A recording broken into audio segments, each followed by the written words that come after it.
Hello, welcome to the Grain-Free Living Channel. I'm Rick Phipps, your host. So tonight we're going to be doing some fermented salsa. So we've got some Anaheim peppers, we've got some organic onion, organic garlic, and organic Roma tomatoes, and our probiotic starter. Okay, so why would you want to have fermented salsa? Well, because you want to have probiotics. Well, why would a person want probiotics? Well, probiotics are very helpful for your immune system. In fact, that is your immune system, is all the good bacteria in your body. You actually have more good bacteria, actually 10 times the good bacteria in your body than all the rest of the cells of your body, believe it or not. So, also for digestion and assimilation of nutrients from your food. Okay, so now a lot of people will take a probiotic supplement. The only problem is a probiotic supplement they take, it'll have so many, like say even as high as 50, 60 billion and like 6 to 10 strains, but usually they only get to the upper end of the digestive tract and not to the very lower part where it's most important. So eating fermented foods carries it all the way down to the very end, to where you got good bacteria all throughout, strengthened immune system, and very good digestion and nutrient absorption. All right, so all doctors say that disease is based on deficiency, yet they never handle the deficiency. So that's what this is about, handling the deficiency. So our motto on this channel is health care reform starts in the home. All right, so we're going to start off with first of all tomatoes. So we're going to be cutting some tomatoes. And tomatoes have lots of vitamin C and lots of vitamin A, and they're also good for the heart health, bone health. They're a good antioxidant. They are good for lowering blood sugar. They're good for eye health and helping with night vision problems. And they also helpful in dissolving kidney stones and gallstones. So we're going to be cutting these up. Just cut off the end here. All right. I'm not going to save those.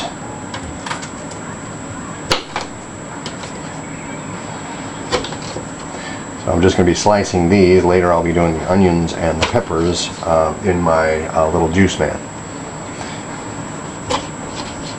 Okay, and then we're going to go this way.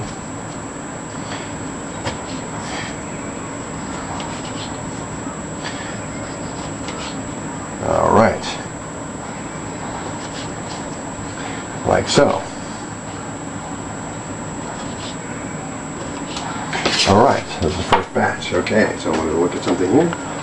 All right, so traditional peoples have always ate fermented foods, and in doing so, they had to do it because you didn't have like fresh grown vegetables all year long. So for instance on cabbage, they'd have cabbage and they would probably have some fresh, whatever would last, and the rest they would ferment into like sauerkraut.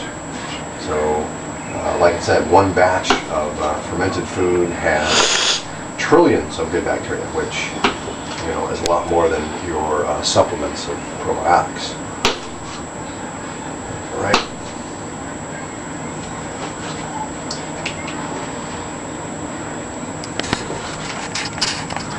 And doing some more slicing here. Tomatoes always a very important ingredient in a salsa. Okay. All right. Now also, good bacteria is helpful in for heart health. It's also if you have Crohn's disease or IBD or colitis or any of those ulcerated colitis. Probiotics helps with those issues. Okay, and also if you're taking antibiotics, you should intermix some sort of probiotic, because the antibiotics are very they don't discriminate. They kill all good bacteria and bad bacteria. So, and you should stagger. You should do, like, if you have to take antibiotics, take the antibiotics in the morning, and then say in the mid-afternoon, 12 or 1, then you can have some probiotics or fermented foods. And then in the evening, you can take your second batch of antibiotics that will counter each other. All right, and probiotics is also good for weight loss. All right, so I think that's about it on the tomatoes. All right, so now we're going to do our Anaheim peppers. Now, Anaheim peppers they have lots of vitamin C and lots of vitamin K and vitamin A. They're also a blood thinner, so that if you've got any kind of coagulation issues, that will be helpful. It's also good for ulcers. Believe it or not, it's a myth that peppers are bad on ulcers, and also it's cancer preventative. So many health benefits. So we're just going to slice these up, and then we're going to be putting them into our little dicer here. I'll be cutting them up about that long, and we're going to put them right in here. All right. These are very tasty, not very expensive. These were like 99 cents a pound at the local grocery store. And it's going to make it very tasty. Alright. So one thing about all these foods is that they're all very anti-inflammatory. Most illnesses are caused by very acidic foods, and that is processed foods, grains, dairy, soda, high fructose corn syrup. All those things are very acidic and inflammatory, whereas these foods are very alkaline and anti-inflammatory. So if you have any kind of autoimmune illness, raw foods or fermented foods are very good. Now the only thing about peppers and tomatoes, if you have lupus, you should probably stay away from the nightshade family. So that's just a thought. But otherwise, any other autoimmune illness, peppers are fine and tomatoes are fine, as far as I know. All right.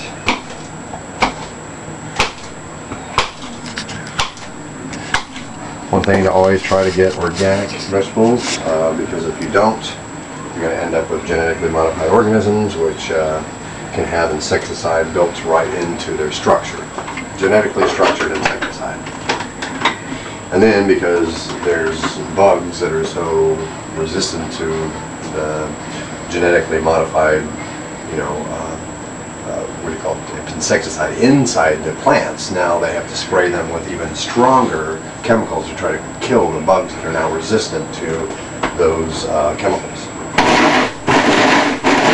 Try to do it a pulse, so it it's the bigger chunks with the smaller chunks. We'll check it here. That looks pretty uniform. Okay, and then we're just going to add that to our salsa batch so far. I actually ended up putting the tomatoes through here too. I didn't show that, but it actually comes out a lot finer. So we're going to get our spatula here. Alright. And we're just going to spoon this out. Like so.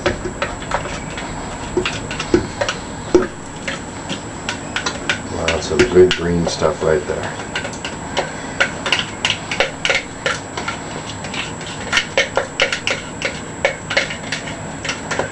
Every last drop. Okay. All right, so that'll be good for the peppers. Okay.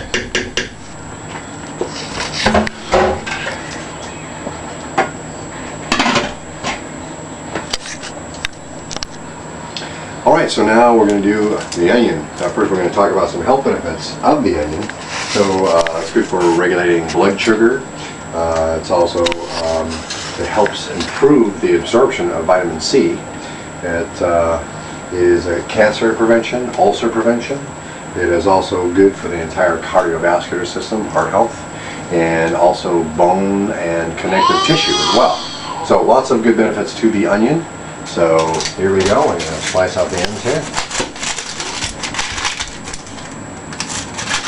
Now, it's always what I usually do is I try to cut this in half carefully so I don't squirt too much juice so it doesn't make me cry. And you don't want to take off too much of the outer layer. Now, one reason that onions is good for blood sugar is it has lots of chromium. So you don't want to take off too much of the outer layer because a lot of the good stuff is towards the outside.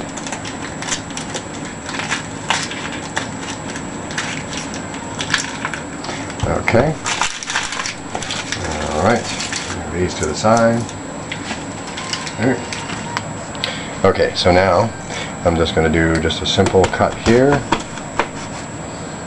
and a simple cut here, here, and here, and the same way here.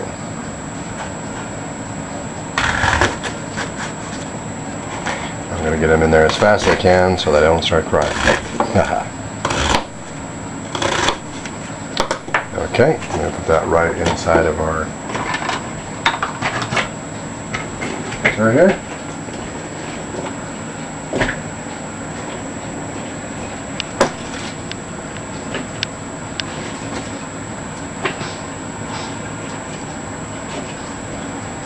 All right, and that's the onion.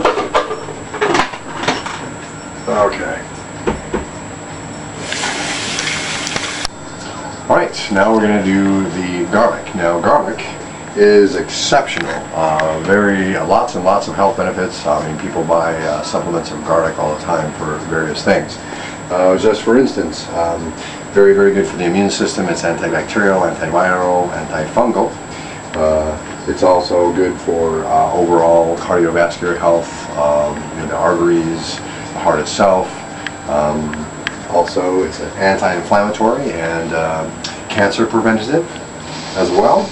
And it also helps with iron metabolism, which is very important. Like you can, for instance, if you mix garlic with beets, you get lots of iron in the beets, and this helps the metabolism of it, so it's a good combination. I put garlic and beets in all my stews. All right. It is also good for if you have a baby and you want the baby to gain weight in the womb, to actually ingest a good amount of onions, garlic rather. Also, it has lots of iodine, so it's good for a thyroid. All right, and it also regulates blood sugar and helps with impotency, to name just a few. So we're just going to cut off the end here.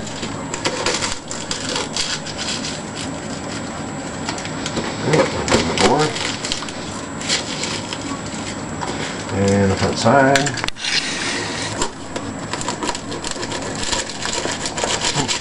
Okay, now you got a few cloves out there, and then we're going to just do a little cut here, and a little cut there, and it comes peeled pretty easily that way.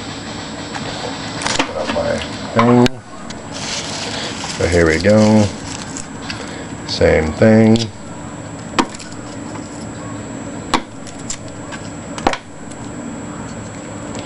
Usually you do the two ends and it comes right apart pretty easy, although sometimes you get one that's doesn't want to cooperate. Okay.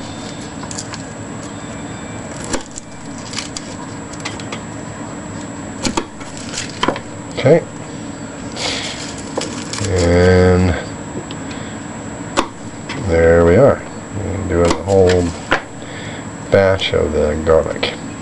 Also makes everything taste good, as people well know. They put it on all kinds of different foods.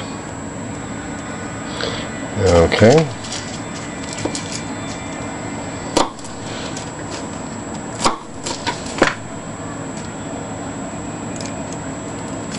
And garlic is also very anti-inflammatory as well.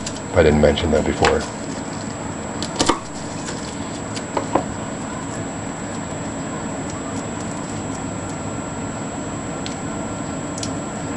Okay. Alright, so I'm going to be finishing up cutting these up.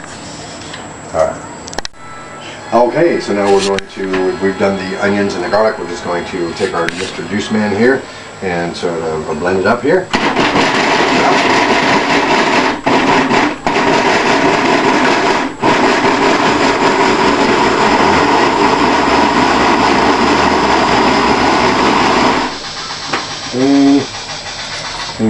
Pretty consistent.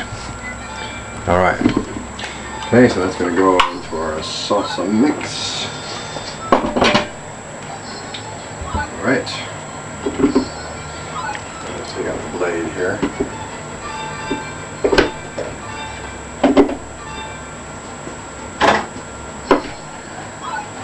Alright. And we're just going to scoop it on out with the spatula here. Now when we get done with this, we're going to put this in a cupboard with no light out of the refrigerator for 2 days, and then after that 2 days it will be good in the refrigerator for as long as 8 months. So nice long shelf life. But salsa is something that would never last me that long. Okay, there's that. Now I also had pre-prepared just about a 1/3 cup of lemon lime juice. And that's also got lots of good vitamin C, very good for the immune system. And about a 1/4 cup of distilled water. All right.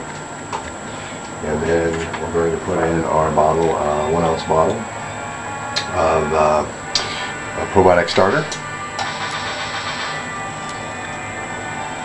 Okay. And we're also going to do 1 tablespoon of mineral salt, which has 50+ minerals, so very good source of minerals.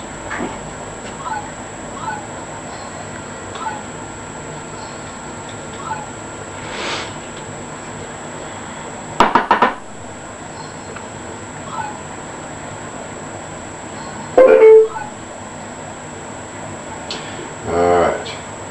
On there. Okay, and then we're going to stir this up. And we'll be putting it into smaller containers such as this one with lids. And we'll be putting them, I'm going to be putting them in this cupboard.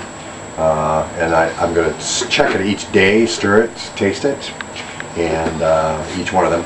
And then at the end of the 2 full days, 48 hours, we're going to be putting them in the refrigerator. So that's how that works. I just want to stir this up real quick.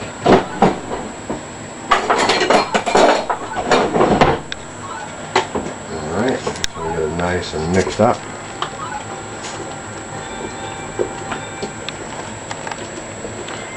Looks pretty oniony.